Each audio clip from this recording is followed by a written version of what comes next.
Welcome back to our second part of the Napoleon life and times. And I'm joined here once again with Zack White. And this time we are going to focus heavily on the Napoleonic Wars. But before we go into the wars itself, I want to begin where we left off the last time, which is the coronation of the Emperor Napoleon. And I want to begin a little bit because I want to talk about Josephine as well, because there was quite a dilemma discussion. Should she be at the coronation? Should she not be? So it seemed to me that a lot of people resented that she should not be, at the coronation, but she did end up being there. So let's talk a little bit about the mess, or not mess, but the leading up to the coronation and the coronation itself. Sure, the Josephine situation is always going to be complex, not least because she's not popular with a lot of Bonaparte's family. In part, that's perhaps because of the affairs. Obviously, Bonaparte's own family quietly ignoring his own affairs and actually encouraging him to have his own affairs. There's also a lot of concern about whether or not she can actually have kids. And as we start to transition towards empire, that kid question becomes ever more significant because now it's about hereditary succession rather than just, well, look, there isn't a little Napoleon running around the place. There's a bit of an issue as well in terms of the fact that their marriage was a civil ceremony and not a church ceremony.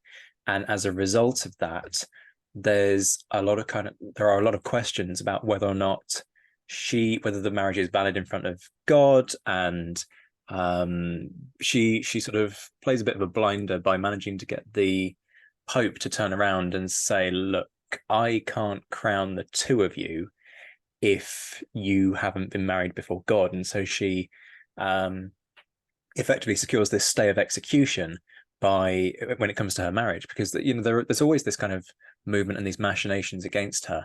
She secures this sort of stay of execution of the demise of their marriage by getting herself married in a church ceremony the night before the coronation, so that then they can both be crowned the following day. The coronation is very much Napoleon.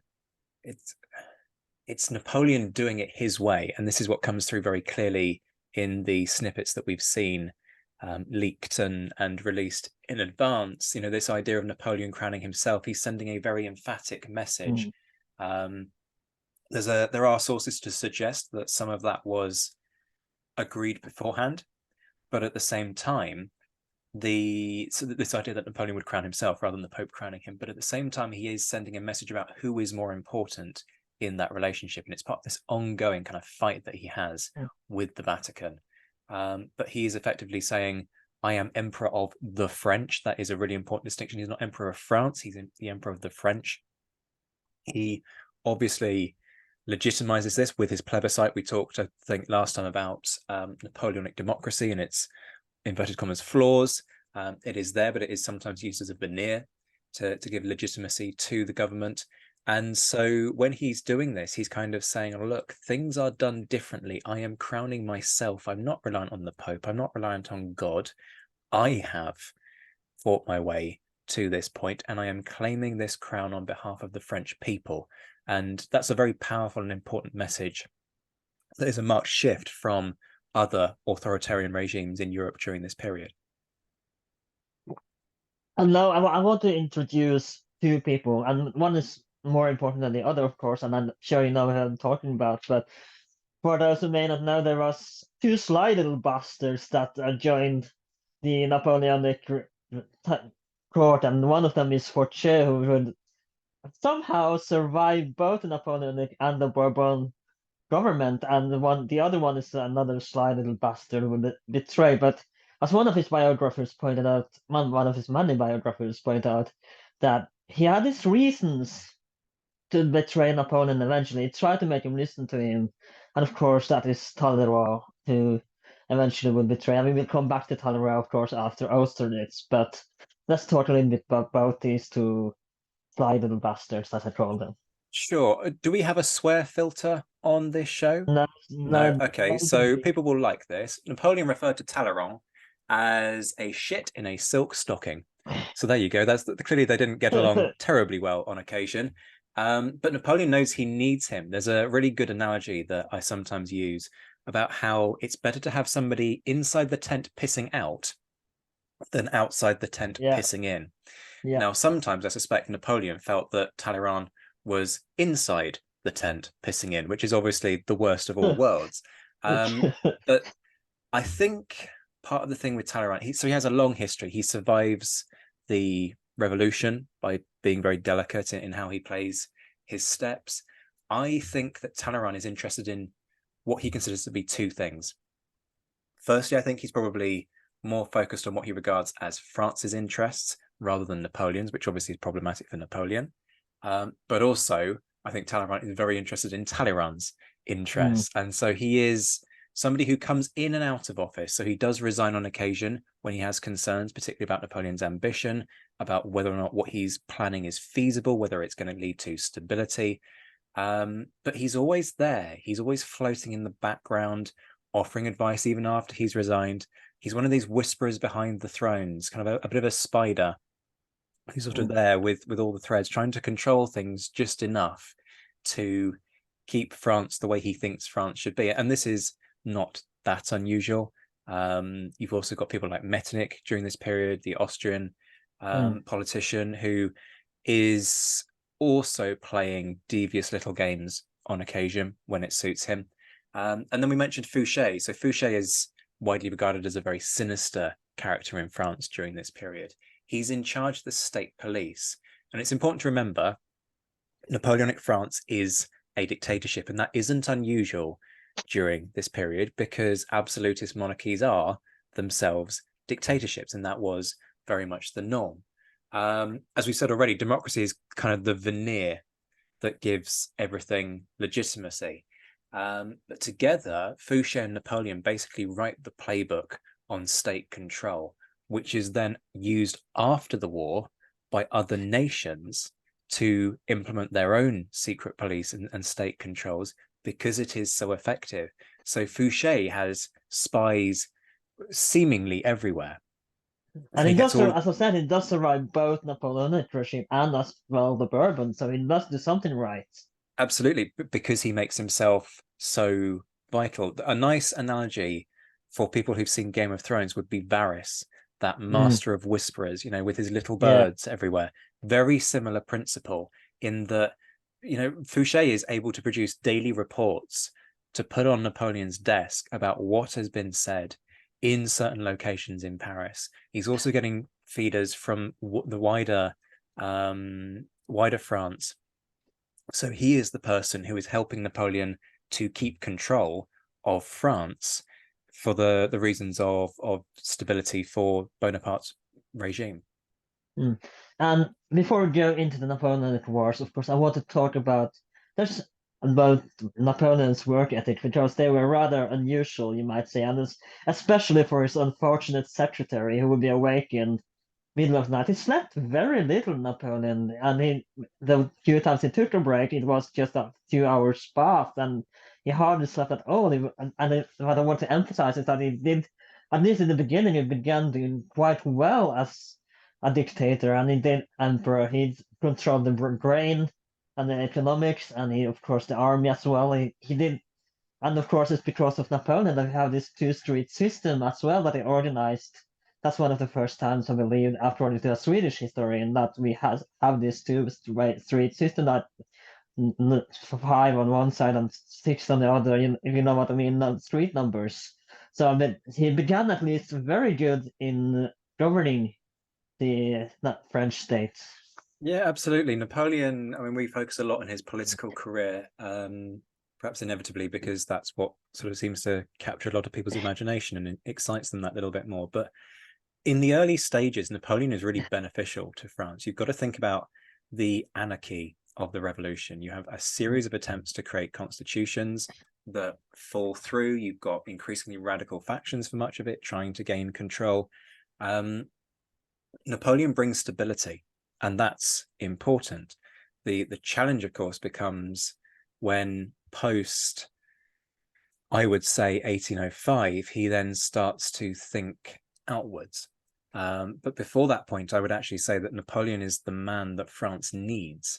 at that moment in time. His Napoleonic Code lasts to this day in a number of instances. It is the foundation for the French legal system. It's then exported around the world. It is reasonably progressive for the time. It was also sorely needed because France had different laws in different sections of the country. So in some places you could exempt yourself from tax completely, and in others you had to pay huge amounts of tax. It was a huge mess, and Napoleon resolves that with his code. The code isn't entirely positive. It reinstitutes slavery, which had been abolished during the revolution. It also enshrines in the state a huge misogyny, which people will say, well, that was typical of the time, to a degree, but it was, again, a step backwards from the rights that women had gained during the revolution. So we have this complexity with Napoleon's life where, on the one hand, his reforms were definitely needed, but at the same time, about half the population of France probably ended up worse off from his rule in legal rights than benefited, because the system of patriarchy that gets built into French law basically makes it incredibly hard for women to run their own lives. They require their husband's permission for many things. It's I think difficult. Ken would approve of the patriarchate. Sorry, I didn't catch that. I think Ken would approve of the patriarchate. Quite possibly. There's a nice little Barbie reference in there for people. But yeah, for his work ethic, he was incredibly motivated. He also had, as you say, an ability to work through the night, could wear out multiple secretaries with his letter writing, could pivot from writing a letter to a bereaved mother in one moment through to a letter to the Austrian emperor, and then on to dictating a new law, and then turning again to write on military matters about how depots needed to be resupplied. An incredible capacity there that is phenomenal. There is a question mark over whether the fact that he went on so little sleep might have contributed to his cognitive decline, because we know that you need sleep in order to work. We can only speculate on that. But certainly in the early years of his life, he was absolutely phenomenal in terms of that work ethic and what he produced. So let's begin with the beginning of the Napoleonic War and what led up to, because I believe, and I might be wrong here, but again, a Swedish historian who wrote an excellent biography on Napoleon as well, he claims that in really most people declared Napoleon never really declared war on anyone. There was other nations. I don't know how right he is, but no, that other nations declared war on him. I don't know that it was more a defensive war in a sense, sort of, but how This right is is he on this? Yeah, this is a particular school of thought. Napoleon is the man of peace. And you can make a certain argument that what happens quite often is that other nations become disgruntled and then declare war on Napoleon. Now, it doesn't work universally. It certainly does work in relation to Waterloo, but Waterloo we'll get to. It's a different kind of set of circumstances. When it comes to other wars, the invasion of Russia is a preemptive strike because he knows war's coming, but he does make the first move. The one that you can't explain away is what he does to Portugal and Spain, starting off the Peninsular War. Yeah. So in 1807, he decides that he's going to implement the continental system, going to shut all of the ports in Europe to British trade and sort of starve Britain into submission. Nice idea, but he is trying to dictate the economic policy of an entire continent, and that therefore means that independent nations need to toe the line. So when Portugal, a long-standing ally of Britain, turns around and goes, thanks, but we're good. You know, we decide our own economic policy in our own country that's not controlled by you, so bye. They get threatened with invasion. Quite simply, you're going to do it my way, or I'm going to occupy you and make you do it anyway. There's a lot of sort of toing and froing. Eventually, the Portuguese agree, and then he invades anyway. And then he follows up, having moved a lot of troops into Spain under that kind of pretext of, I've got an invasion of Portugal coming. He then stabs his ally Spain in the back, takes control of the, literally captures, makes prisoner the King of Spain and his heir, invites them to Fontainebleau on a pretext that he's going to try and sort out disagreements between the two of them, and then basically says, none of you are fit for running the country. I'm taking control. and that kicks off what the Spanish call the Guerra de la Independencia, the War of Independence, where they are trying to fight against a French occupation under, excuse me, Napoleon's brother, Joseph. So yeah, let's talk about Joseph's rule for a second, because he was not his brother, and I'm not sure he even wanted to rule Spain, because though he wanted power, he was not competent at all for ruling Spain. the big problem for French control of Spain, excuse me, sorry about this, is that you need a strong figure in overall command, directing strategy when the country rises up, and you don't have that. And as a result, what you have is a series of marshals jockeying for position, sometimes refusing to cooperate or refusing to take orders from somebody who's been appointed to a higher rank than themselves, because they feel aggrieved. And nobody's listening to Joseph because Joseph is not the strong figure. Joseph was the wrong appointment, quite frankly.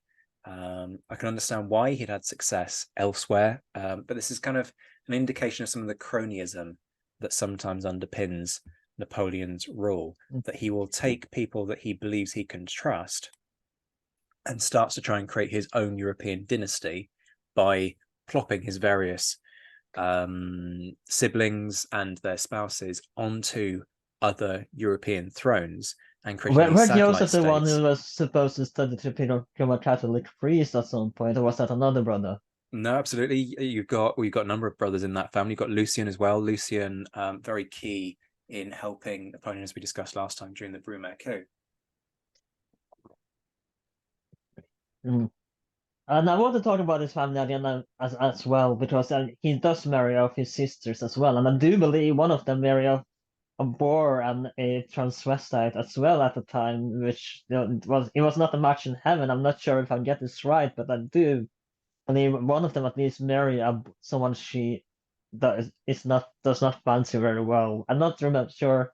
Don't remember where I read it. It was someone else I might think of, but I do believe I'm he not does familiar not with the that best particular one. I mean, Caroline ends up with Yeah, Murat, which is a match made in yeah. hell. They deserve each other, quite frankly.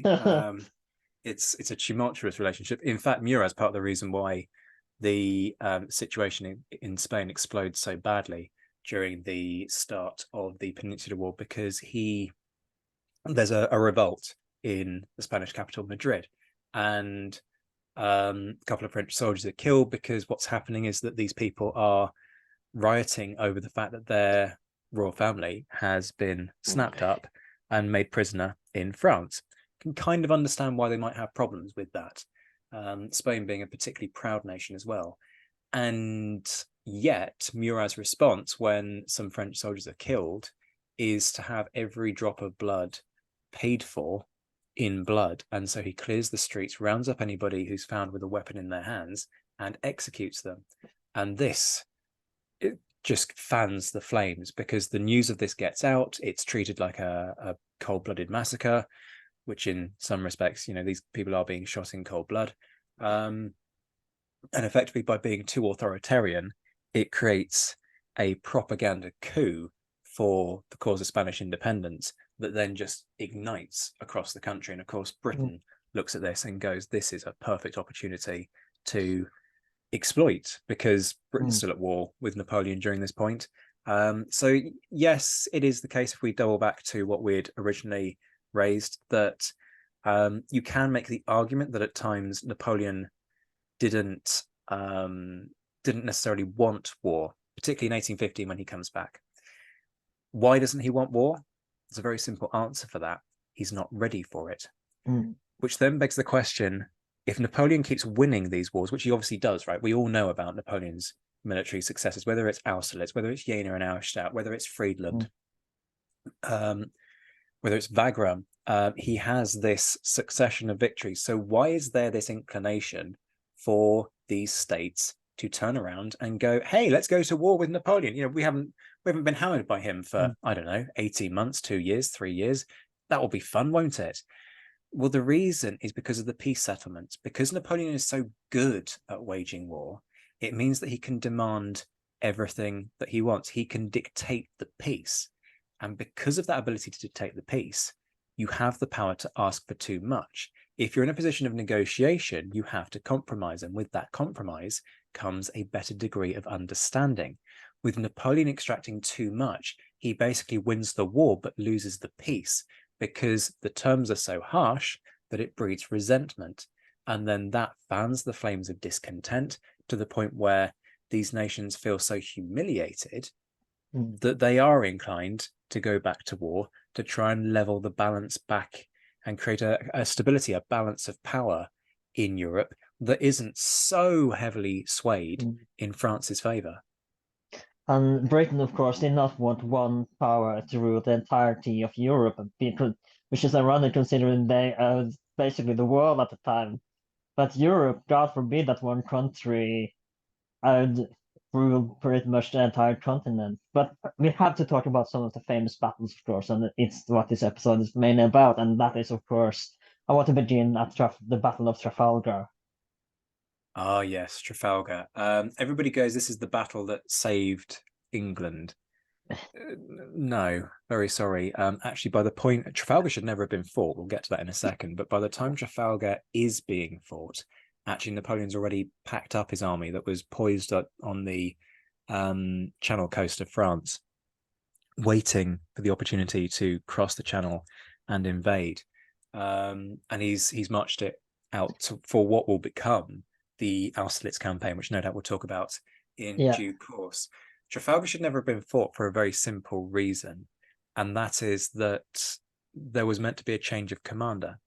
So a new commander is being sent down to replace Villeneuve, who's gone on this very long campaign trying to outwit Nelson, sails the excuse me, the French fleet all the way from the Med over to the West Indies and back again, gets chased there and back by Nelson, but he's forced to divert towards Cadiz. And he's in port. He then hears through the grapevine that Napoleon's lost his rag about the fact that Villeneuve hasn't managed to get the French Med fleet up to the English Channel, where they can take on the English Channel fleet, completely separate fleet to the one that Nelson commands. And as a result of that, he's sending a new commander down. So Villeneuve's bright idea is to sail away from this problem. So he gets the fleet, he sails out, he gets cornered by Nelson, and he loses the Battle of Trafalgar. Obviously, Nelson dies in the process. It's a hugely, you could do a whole podcast, frankly, on Trafalgar itself, but it is a hugely famous naval loss for France. It breeds some resentment within Spain because it's a Franco-Spanish fleet, so the Spanish are dragged into this as well. But even if Villeneuve had won at Trafalgar, it wouldn't have changed the fact that the British still have the Channel Fleet, which is the biggest. It's designed for home defense, and until Napoleon defeats the Channel Fleet, he can't buy the time to get his troops across the Channel for an invasion of Great Britain anyway. I gotta ask you about another movie, of course. I'm not sure you know which one I'm talking about right now. That is, of course, Master and Commander. How accurately did it portray naval warfare at the time of Napoleon? I love Master and Commander because it spends a lot of time trying to get the little things right. And by doing that, it actually has a reasonably authentic feel, probably as authentic as you can get in a film about what More life than was Ridley like on board. Scott? Yes, far more than Ridley Scott, because Ridley Scott's attitude seemingly is, I'm going to make this the way I want to make it, which you can understand from a film creation perspective. But there is a happy medium, and you can focus on getting the little bits right in order to create that more authentic experience. Now, Master and Commander has the advantage of not telling a real story. It's actually a mishmash of a number of the books on the Aubrey and Maturin series. So if you were a purist and wanted to see, book one in its entirety, then you would probably look at Master and Commander and not be too happy. But if you speak to anybody with a love of the Napoleonic era and of Master and Commander, by and large, they turn around and say that Master and Commander is one of the best Napoleonic films ever produced. And it just got very unlucky, I feel, in that it came out the same year as Pirates of the Caribbean 1. And so people had kind of had their sort of piratey boaty fix for that year, and so it flopped at the box office.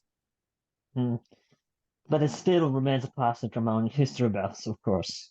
It really does. As I say, they focused on getting the little things right. They even sent who's the guy who plays Maturin, Paul Bettany, to the leading expert on Napoleonic surgery, and that guy then taught him how they would have handled the instruments for the surgery scenes, so that he is kind of manipulating those various tools in the way that they would have done during the period. And it's those little things that therefore mean that somebody like me can look at this and firstly love the story, love the drama, love the action, but also appreciate that attention to detail. And of course, we have to move on because we don't have too much time, unfortunately. So let's just move on to one of the more famous. And we have to talk about Alexander and Napoleon, or Nappy, as I call him, about the famous bridge meeting, the boat meeting, sorry. But let's talk about the Battle of Austerlitz. And let's get it right out right away. There was no ice nonsense, as we've seen in the clip that has been shared. That's all fiction. Again, it's not accurate. Yeah, it's fish ponds. It's not this great sort of vast lake that, a part of the issue is that the trailer gives the indication that the entire strategy at Austerlitz hangs on the lakes. Now, we've seen what I'm told is a shorter version of the full battle in the 2-minute clip that's been released, and I hope that that's the case. And I think that probably is the case, because some of the editing doesn't quite hang together in this 2-minute version that we've seen. But the premise of Austerlitz is to feign weakness, to throw a massive dummy, sucker his opponent into attacking him, and then shatter the entire army. So Napoleon begins by occupying the Pratzen Heights before the battle even starts. Then he comes off the Pratzen Heights and adopts another position and enables his enemy to take this dominant point overlooking his army. And you go, well, why the hell would he do that? He then continues to feign weakness by having a very weak right flank. That's where he wants the Austrians and Russians to attack him, weakening their position that they've occupied on the Pratzen Heights so that he can then retake it himself. This entire plan is then reinforced by the fact that he's sending envoys, raising the prospect of peace negotiations, creating this idea that he doesn't want to fight a battle. Then the next day, it dawns, it's very, very foggy, but as the fog clears, it's very apparent that the Austrians are coming down off the centre, off the Pratzen Heights, to go and attack this deliberately weakened right flank. But the point about Napoleon is that he has reinforcements on the way. So Third Corps arrives just in the nick of time. And again, to an analogy, that kind of reminds me of, to Game of Thrones, that kind of reminds me of the Battle of Winterfell a little bit, when they come in with the battle in the last minute. So it kind of reminds me of that scene a little bit, though. I guess, kind of, in the sense, but then John doesn't know that the reinforcements are coming. That's fair enough. And also those reinforcements do seem to sort of teleport there instantaneously, which is slightly problematic from a logistics perspective, but we won't go there. That's another episode for another podcast. It is. It really is. The military strategy as shown in Game of Thrones. But yeah, back to Austerlitz. So with the center, the Austrian center weakened, Napoleon then launches his main assault with Soul's Fourth Corps and shatters the Austrian center, an Austrian-Russian center, retakes the Pratzen Heights, manages to also fend off the attack on the right flank. So he shattered the center, on the right flank he's held and then pushed the Austrians back. You do get some of these guys trying to retreat across frozen ponds, and yes, there are some artillery units who fire over onto the ice to break that ice. Horses fall through, but Napoleon had the lakes drained, and they found 2 bodies. Napoleon then spun this in his own propaganda to make it seem like huge numbers of Austrians, literally thousands, drowned. So the version that we are getting in the Ridley Scott film is actually Napoleon's own propaganda parroted back to us and it is reinforcing that kind of mythology.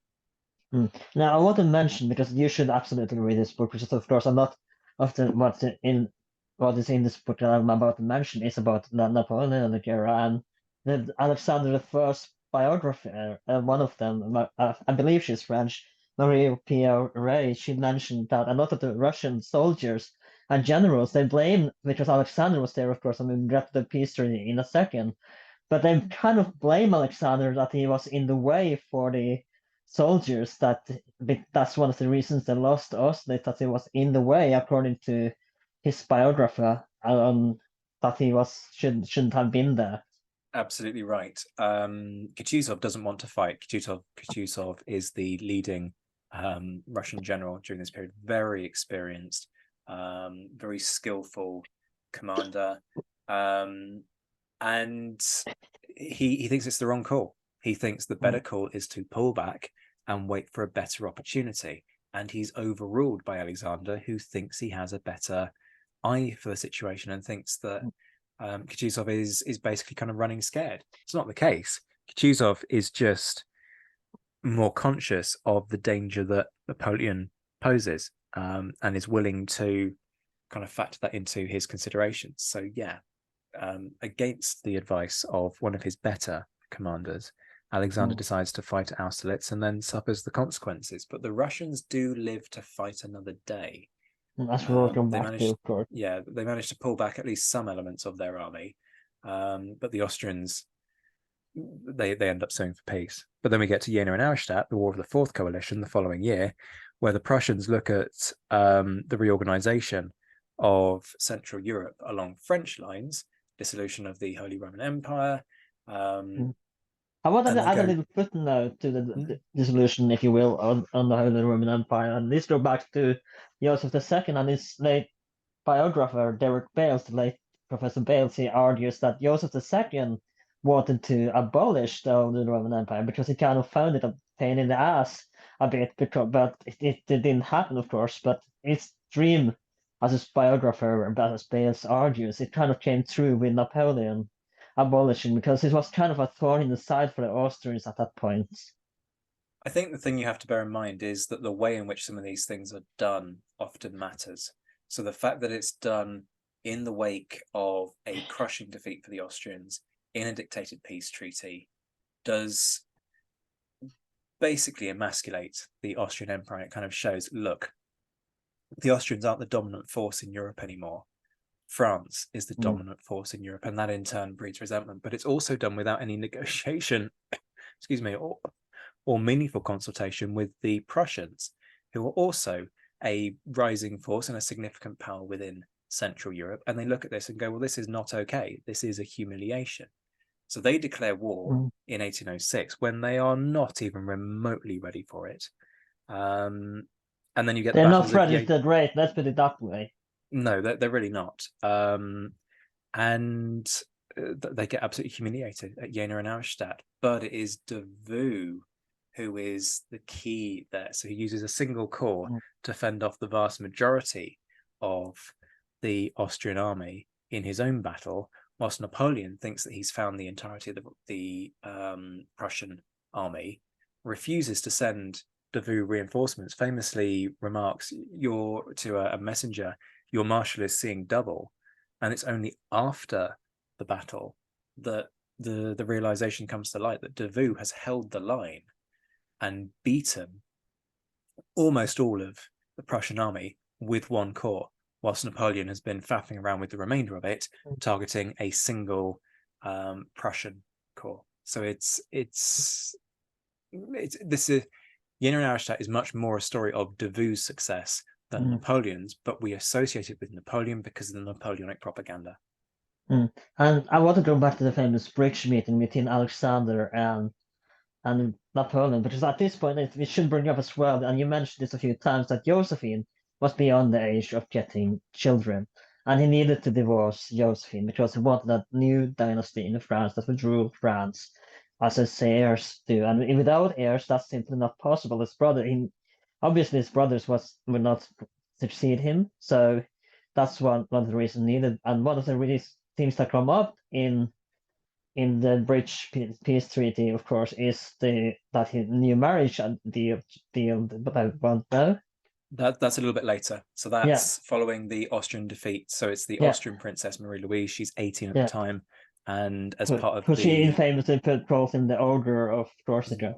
She's been raised in Austria. Most of her life has seen her nation at war with France. She's been steeped in anti-Napoleonic, pro-Austrian propaganda all of her life, and then she suddenly gets married off to this guy as a pawn in a political game, because Napoleon is looking for not only somebody who can produce an heir for him, but also he's looking for legitimacy, and by combining his dynasty with an established dynasty in the form of the Austrians, he thinks he can acquire that because his offspring are therefore going to be part of that whole other house in Europe. But again, he is considering Russian princess, but of course, I don't think Alexander seriously considered it. And then, again, Talleyrand, he kind of bullies Alexander a little bit for it, and they almost use him, but Talleyrand again comes in, and then again, this is according to his biographer in Marie Pierre Ray, who claims that Talleyrand tells Alexander that he has an Austrian princess in mind, that kind of goes to make Alexander change his mind, that no, he's not going to marry one of my princesses, you know. There are a lot of movements back and forth within this. So the meeting that we're talking about is the Treaty of Tilsit, which takes place on a raft in the middle of the river. Napoleon thinks he plays a blinder, and he thinks that he kind of woos Tsar Alexander. I think Tsar Alexander views the whole thing quite differently, and sees Napoleon as somebody that he's got to make peace with, particularly in the wake of Friedland. And so is perhaps more reluctant in his acceptance of the the terms that are agreed there. It does bring peace, but only until the Austrians kick off in 1809. So you're talking, well, and then of course you've got the situation in Portugal and Spain. But part of the issue with it all is that it creates this sense of security for Napoleon, and it's a full sense of security, and it creates this impression within his mind that he can dictate the economic policy of Europe through the continental system. You can understand why, because at this point the only enemy left is Britain, and so you would look to try and deal with that last enemy and have what you might call a Pax Napoleonica, a Napoleonic peace in Europe, but it doesn't transpire that way. I want to add that. So of course, that's the thing we have to talk about, is of course the divorce and the marriage with Marie Louise, because she does, like we said, she told him the order of course, because she was brought up believing he was this monstrous. And again, we come back to the order of course when he is on Sentinel, of course. But again, she does seem to eventually warm up with Napoleon, and Josephine, of course, the divorced. What happens with Josephine after the divorce? It does generally seem to send her money still, but what happens with her after the divorce and the marriage with Marie Louise? So Josephine is moved. She lives the rest of her life in relative comfort. She is moved to an estate outside of Paris. Napoleon does periodically go and say hi for all intents and purposes. There is this sort of enduring question of, does Napoleon still love Josephine? And in some respects, I think, yes, he probably did in his own way. He actually, when his son is born, he actually takes his son out for Josephine to see, which is a bit of an odd one, in kind of showing, look, this is what's happened since, and this is kind what of in your face to your ex kind of thing. It is a bit, but maybe in another sense, he's kind of, I don't know. I don't really understand the motivations behind it. But maybe it's a kind of a pride thing. Look, I've I've finally achieved this, and Mm. be happy for me. I'm not quite sure. I can't think what Josephine must be thinking. I cannot father a son for you, but here you show me there's another broad who father a son for you. So I mean, it wasn't his first son, so he'd had illegitimate yeah. kids before the breakup of the relationship, and it was that told him that Mm. Josephine was the one who couldn't have Yeah. kids, because before this point he thought that he was the issue and that he was the one who couldn't have the kids. So it's a difficult relationship. It's hard not to feel for Josephine. It's also very hard not to feel for Marie Louise, kind of thrust into this situation.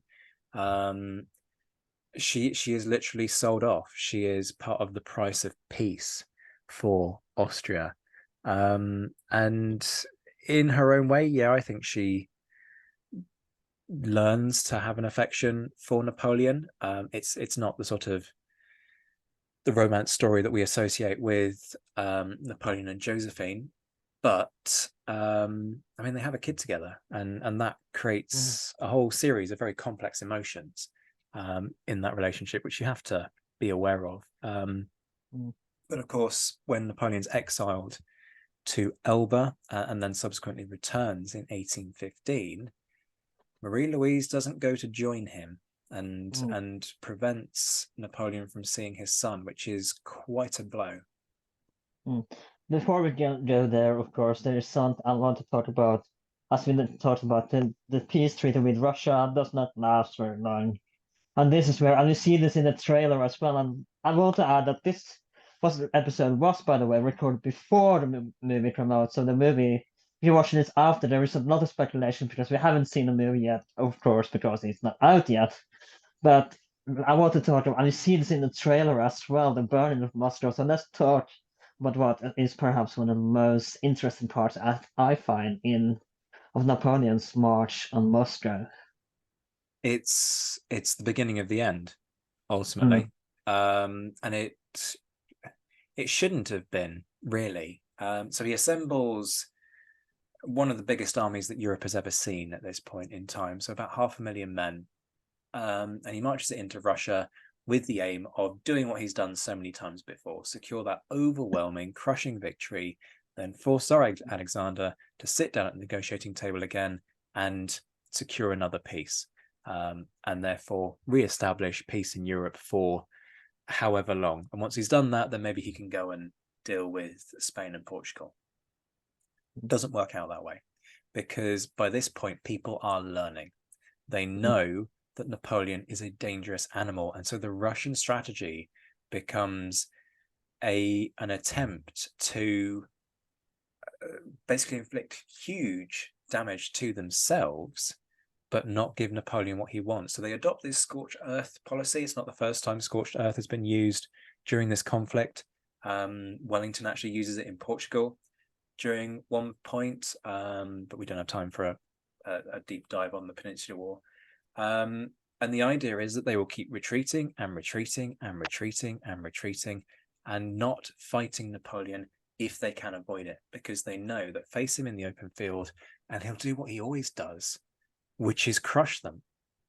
Eventually they reach a point where they do have to fight Borodino. It's a bloody stalemate of a battle, but in effect Napoleon wins because the Russians pull back and they enable Napoleon to take Moscow. But the trouble is, he should never have been that deep into Russia anyway, because supplies are a massive issue for the French from day one. And let's remember that campaign. railroads was not invented yet, so Exactly. it would be even harder for supplies to arrive. Everything is being moved either on the back of a person or by horse and cart.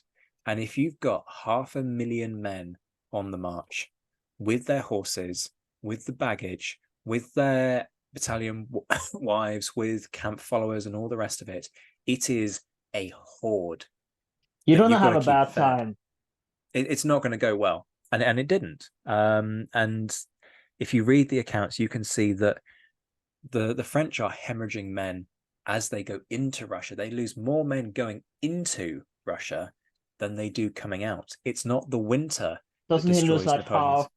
doesn't he lose like half his army just by entering Russia or More than, something? more people die as a result of the march in. It's not the Russian winter that destroys Mm, Napoleon's army. It's actually the Russian summer and the supply issues.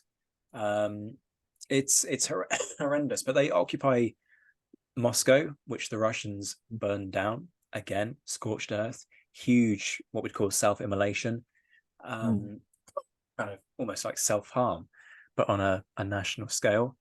Napoleon realizes that there aren't the supplies to last out the winter. He keeps trying to persuade Tsar Alexander to come negotiate with him, and the Tsar abjectly refuses, mm. but doesn't tell Napoleon that he refuses. He just doesn't bother responding, Mm. which I want therefore to leaves. add as well that doesn't they release lunatics from lunatic asylums and Oh, into the they streets open the of prisons Moscow? as well to help with the looting and the general carnage in the place. But because he keeps Napoleon waiting, and because Napoleon's now stuck so far out on a limb and hasn't stopped at Vilna, Mm, as was at one point the plan, it means that he's stuck there, no prospect of supplies. If he stays, he dies. mm, Now, when he does make the call, ultimately it's a call that's made way too late. It should have been made a few weeks before.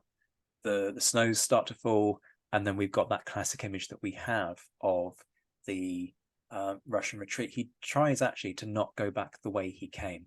He tries to go south mm, to the region sort of around what is now Ukraine in order to spend the winter there in a place that is well supplied, and then plan another campaign in the next year.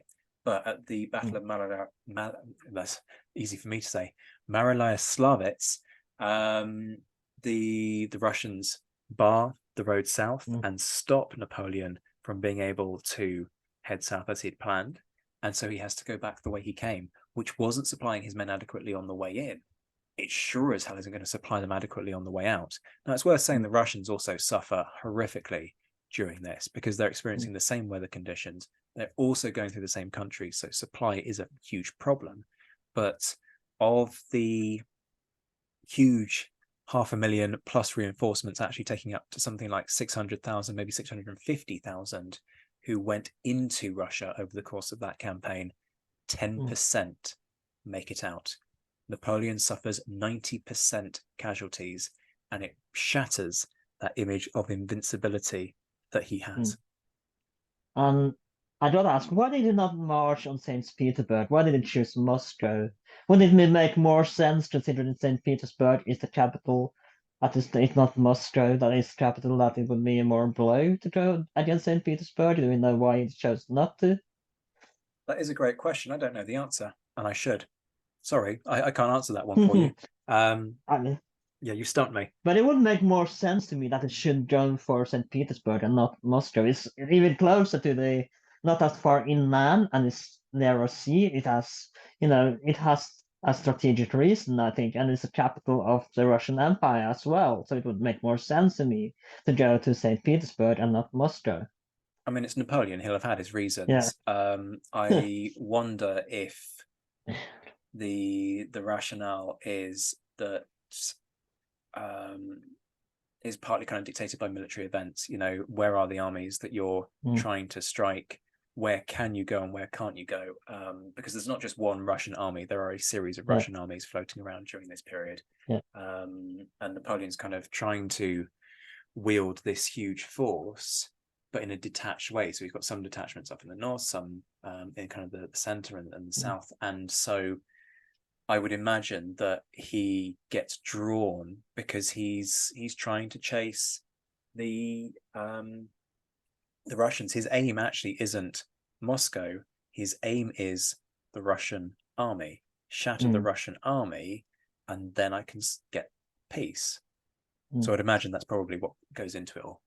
Another footnote I would like to add, of course, during the peace with after Austerlitz, Tsar Alexander first invades Finland, and again, this is where we get Bernadotte comes in because, as you know, the Swedes they threw out the other king, and Bernadotte becomes king because Napoleon and Bernadotte doesn't go along quite well. So Bernadotte, so he kind of wants to get rid of Bernadotte and says, okay, you can have, they wanted, because the Swedes wanted a French king, and then Napoleon says, okay, why not take Bernadotte? And they hope in Bernadotte that they can reconquer Finland, but that's after the Napoleonic Wars, because Denmark chose Napoleonic side because England That's bombarded awful. their Yeah, capital. yeah. We And went and why would you firebombed their join capital in order to England? steal their Because fleet.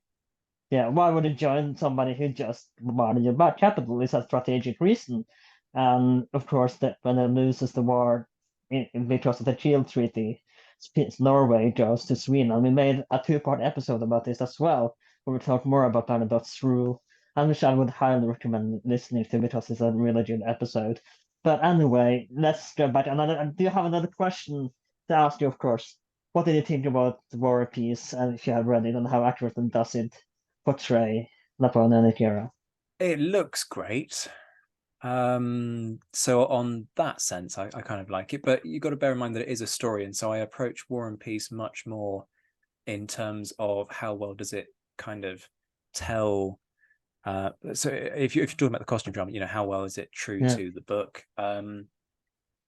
Tolstoy read widely, but we've always got to be careful that, you know, it's a story, and there's that danger of accepting Tolstoy's account at face value in the same way that there's that danger of accepting Victor Hugo's account of Waterloo in Les Miserables at face value. And so you get things that are picked up from these books that people think they know about the battle, but in reality are total myths.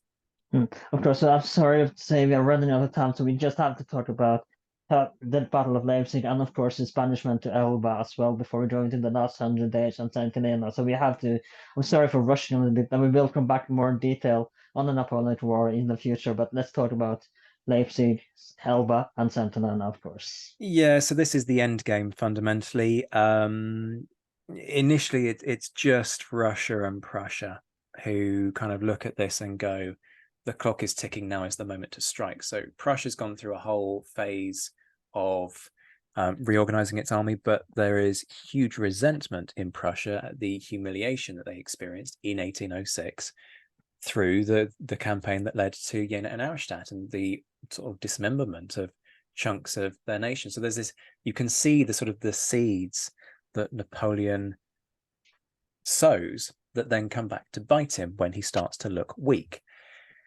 So in the early parts of the 1813 campaign, Napoleon does remarkably well.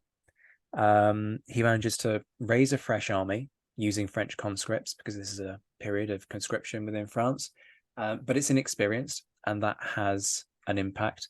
The trouble is that, as I said, the Allies have learnt how to deal with Napoleon, and that's that they have a big sit down and work out People what we're learn from going to their do. mistake, couldn't you? I know, staggering. But I mean, you've got to. They took a long time to learn their lesson. Let's be fair. But what they agree is that their strategy will be: if Napoleon is facing us, we will withdraw. If Napoleon isn't facing us, then we will stand and fight. And so you get this situation of a lot of maneuver where the Allies are looking for fights with Napoleon's subordinates, but not with Napoleon himself, because they don't trust their quality and their skills against the big guy. Now, there is an interlude in 1813. There is a ceasefire, which both sides need, quite frankly, to kind of pause and rearm. And by the end of it, the Austrians have decided to come back into the fray. So now you've got three big continental nations once again at war with Napoleonic France. They effectively corner Napoleon at Leipzig. At this point, they are willing to fight him for one very simple reason: they have overwhelming advantage in numbers. So hundreds of thousands of men fight what is known as the Battle of the Nations. It's the largest battle in Europe until the advent of the First World War.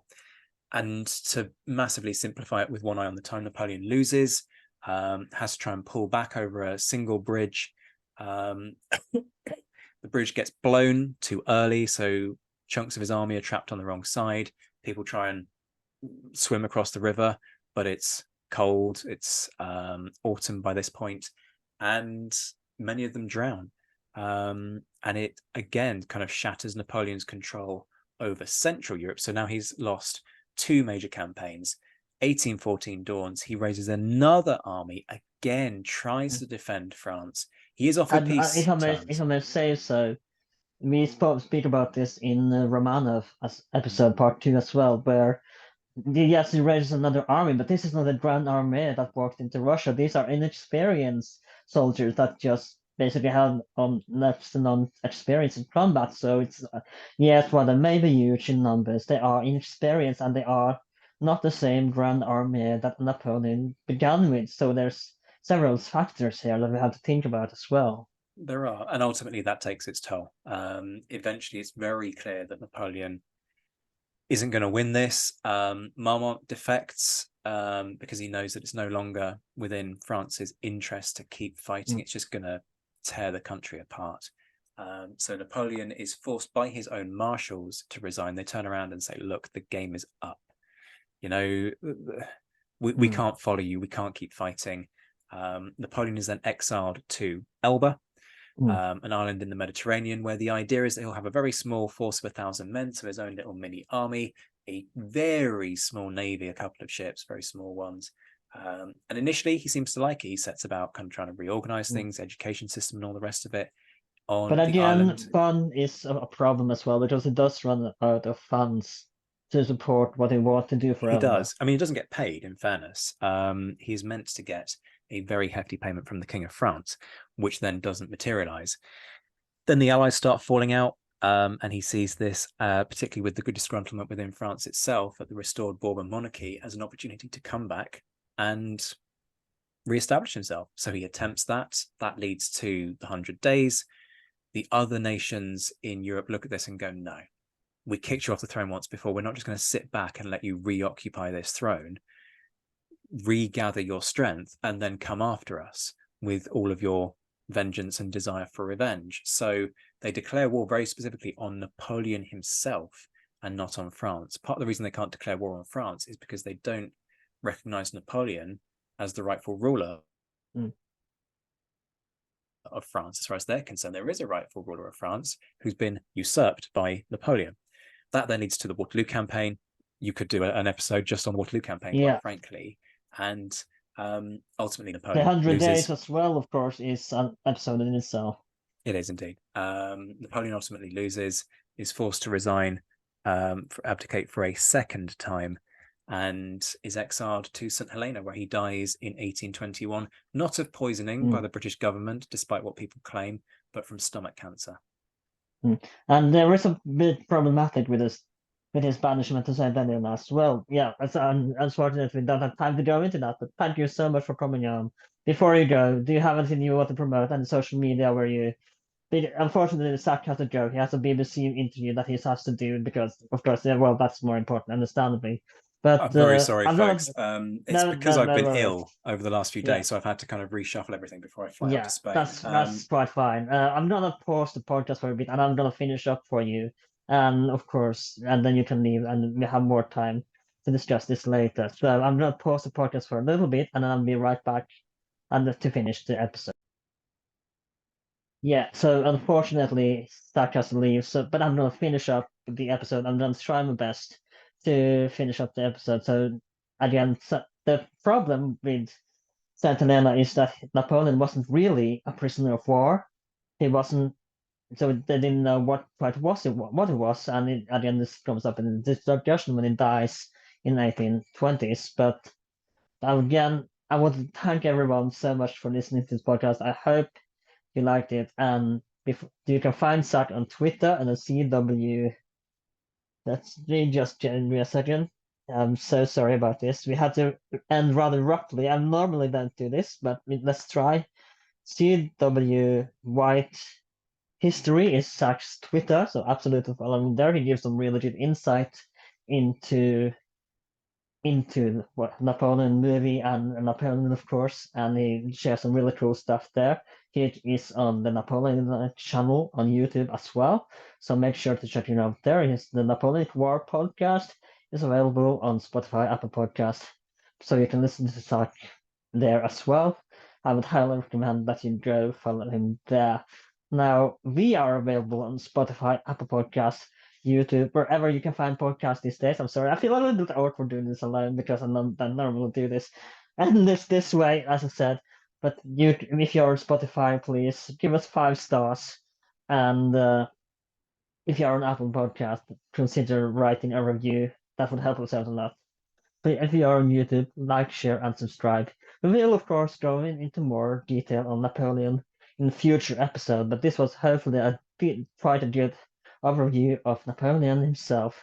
So hopefully, if you go into the movie, you'll have a better understanding of the man and the myth himself. Thank you for listening. My name is Alan, and I'll see you next time.